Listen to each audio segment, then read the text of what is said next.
Entra nel vivo la stagione congressuale della CISL Belluno Treviso, che celebrerà il suo quarto congresso il 14 e 15 aprile 2025 a Cison di Valmarino.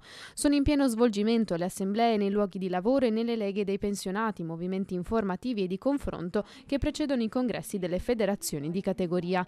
La prima venerdì con la scuola in cui è stata confermata la segretaria generale Anna Lucia Tamborrini, annunciata la proposta territoriale welfare di sostegno al reddito per i lavoratori e le lavoratrici fuori sede e per la conciliazione vita-lavoro. Prossimi appuntamenti per la funzione pubblica il 24 gennaio.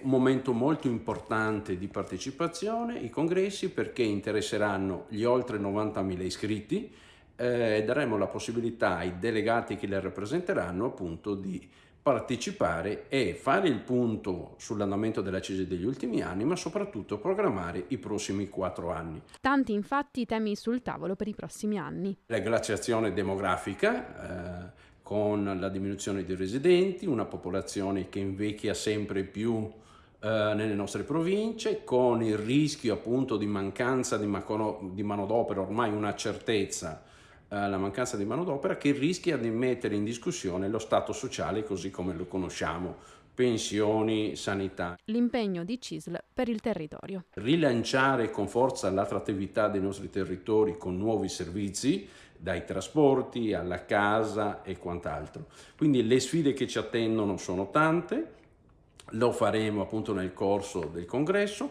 Diciamo che la CISL vuole pianificare i prossimi anni per essere un sindacato responsabile che partecipa a tutti i tavoli dove si decidono appunto le sorti.